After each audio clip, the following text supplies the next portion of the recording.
चलिए, good morning. Bihar सरकार का एक अच्छा, सराहनीय, एक्सीलेंट रोल, एक्सीलेंट वर्क कह सकते हैं। यानी कि 1931 के बाद पहली बार होगी ऐसी गणना बिहार में, जो कहीं दूसरे प्रदेशों में नहीं हुआ। जो नीतीश और तेजस्वी यादव ने किया, इसके लिए बधाई के पात्र हैं। 1931 के बाद जो पहली बार बिहार में जो आज से जाति गणना जो शुरू होने वाली है, यानी आज से जाति पूछेगी सरकार, अप्रैल से स्किल भी जानेगी, जून में होगा रिपोर्ट। हम अपने चैनल के माध्यम से पूरे बिहार वासियों को कहते हैं कि प्लीज ऐसे जो कर्मचारी या पदाधिकारी अगर आपके पास आते हैं, रिपोर्ट मांगते हैं, प्लीज कोऑपरेट करेंगे, सही रिपोर्टों का आंकड़ा देंगे। यानी सही आंकड़ा, सहयोग अगर आप करेंगे तो निश्चित तौर पर बिहार सरकार का एक अच्छा पहल, एक अच्छा कदम ये सराहनीय होगा और सभी के लिए अब स्पष्ट होगा कि बिहार में रियल कितने जातियां के लोग, किस वर्ग से, कहाँ, कितना घर किसके पास है। थोड़ा सा हम शुरुआत करते हैं जनहित में। बताना भी चाहेंगे कि 2 लाख कर्मचारी इसमें लगे हैं, करेंगे जाति गणना, जिसमें 14 करोड़ अनुमानित आबादी है बिहार की। लगभग 14 करोड़ का अनुमानित लगाया जा रहा है।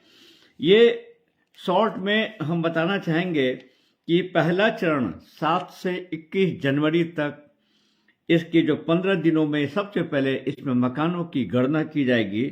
आपके घर को गणना करने के लिए कर्मचारियों की आई कार्ड होगा उनके पास, और इस पर बिहार की जाति आधारित 2022 इस पर लिखा होगा। आई कार्ड देखकर आप पूरी जानकारी देंगे। 15 दिनों के मकान की गिनती होगी और मकान के बाहर लाल मार्कर से आपके मकान पर लिख दिया जाएगा, ये आपका जो स्थायी पता होगा। बेहतरीन, सराहनीय कदम।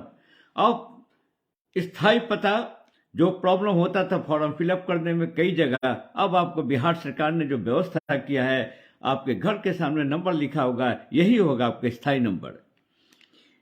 ये आपका ये 7 पेज वाले फॉर्मेट में, पहले पेज में ये आवासीय पता की विस्तृत जानकारी के साथ साथ मकान के मुखिया का नाम उस पर अंकित होगा, परिवार के सदस्यों की कुल संख्या और मकानों की संख्या जिसमें आदि शामिल होगा। इस दौरान आपको बेघर परिवारों को भी इसमें एंट्री होगा। सबसे बड़ी कदम। दूसरा चरण होगा, यानी 1 अप्रैल से 30 अप्रैल तक आमदनी एंड जानकारी भी इसमें ली जाएगी। दूसरे चरण में 25 से 30 सवाल आपसे पूछे जाएंगे, जिसमें मकान के मुखिया का नाम और परिवार के सदस्यों की संख्या के साथ साथ आपकी गाड़ी, मोबाइल, अन्य आय का स्रोत के साथ साथ नौकरी, बेरोजगारों की स्किल सहित अन्य आवश्यकों की जानकारी शामिल होगी। सरकार ने अभी तक दूसरे चरण में लोगों से पूछे जाने वाले सवाल को अभी सार्वजनिक नहीं किया गया, जो सार्वजनिक बहुत जल्द आपको होगा। दूसरे चरण में सर्वे का भी काम पूरा हो जाएगा, यानी कि पूरे सर्वे अगर प्रक्रिया की जाती है अनुभव के आधार पर, दूसरे चरण के लिए सवालों की ये फॉर्मेट जो पूछा जाएगा ये सार्वजनिक आपको किया जाएगा। अब आइए, इससे फायदा जो क्या हो सकता है। कई बार जाति की संख्या और स्किल्ड लोगों की संख्या उपलब्ध होगी। उस डेटा के आधार पर राज्य में आर्थिक रूप से और सामाजिक रूप से वंचित और पिछड़े लोगों के विकास के लिए सरकार अपने बजट के विशेष प्रबंध करेगी। सामाजिक ऊंच नीच और ज्यादा पैसे कम पैसे वालों को भी अंतर ये समाप्त करने को ये मौका भी बिहार सरकार को मिलेगा। जो आशंकाएं जो जिसके बारे में भी हम क्लियर कर देना चाहते हैं, कई इसमें इकोनॉमिस्ट, जो अर्थशास्त्री, जो एक्सपर्ट होते हैं, इसका कहना है कि मंडल कमीशन के बाद एक बार फिर राज्य में जातीय भावना फैल सकती है। इससे राजनीतिक ध्रुवीकरण में सहूलियत होगी, लेकिन समाज बंट सकता है।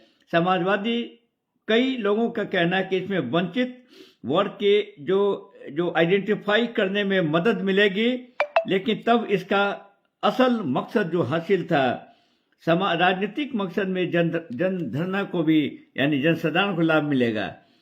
इसमें नीतीश कुमार सीएम का कहना है कि जातीय गणना आर्थिक सर्वे से हर तरीके से उत्थान में बहुत मदद मिलेगी।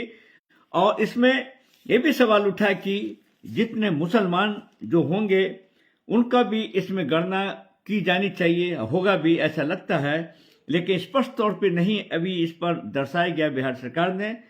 जिसमें पॉलिटिकल डिबेट पे अगर हम चलते हैं तो विधानसभा के प्रतिपक्ष नेता विजय कुमार सिन्हा ने एक प्रश्न खड़ा किया है कि सरकार बगैर किसी उद्देश्य की जातीय जनगणना में 500 करोड़ ये रुपए बर्बाद करने की तैयारी कर रही है। अमीर गरीब की भी ये काउंटिंग करना जरूरी है। गणना में हिंदू के साथ मुसलमान को भी शामिल किया जाए, इससे मुसलमान को भी सही आंकड़ा होगा। थोड़ा से मॉर्निंग न्यूज के साथ हम आपके बीच में आए। हम चाहेंगे कि जो बिहार सरकार की टीम अगर आपके दरवाजा पर आती है, गांव में जाती है, तो प्लीज कोऑपरेट इट। ये बहुत अच्छा एक स्टेप है। इससे पता चलेगा कि बिहार में कितने मकानों की संख्या, कितने लोगों की संख्या, कौन से व्यक्ति किस कार्य में लगे हैं, उनके घरों में कितनी गाड़ियां, कितने मोबाइल नंबर, ये टोटल ब्यौरा एक सरकार के पास आ जाएगा। और हम भी एक अपील भी करते हैं सरकार से, जहां कंफ्यूजन है कि इसमें पूरे बिहार के चाहे किसी भी धर्म का हो, हिंदू हो, मुसलमान हो, ईसाई हो, कोई भी हो, सच्चाई के साथ ये गणना अगर की जाएगी तो स्पष्ट पारदर्शिता बिहार में झलकेगी। एक अच्छा बिहार में अच्छा उत्कृष्ट कार्य का एक नमूना होगा। बस प्लीज कोऑपरेट। तो गवर्नमेंट स्टाफ जो आएंगे उनका कोऑपरेट करेंगे। चलिए इसी के साथ साथ सुबह सुबह हमने एक मैसेज दिया, फिर आपको मिलेंगे। अब हम थोड़ी देर बाद हम डेली हमने एक एक्सरसाइज का मैंने एक फॉर्मेट तैयार किया। प्लीज मॉर्निंग में एक्सरसाइज जो हम आपको बताएंगे हल्का फुल्का, जो प्लीज उसको देखेंगे, वीडियो में एंजॉय करेंगे। फिर मिलेंगे आपको कुछ देर बाद। जय हिंद।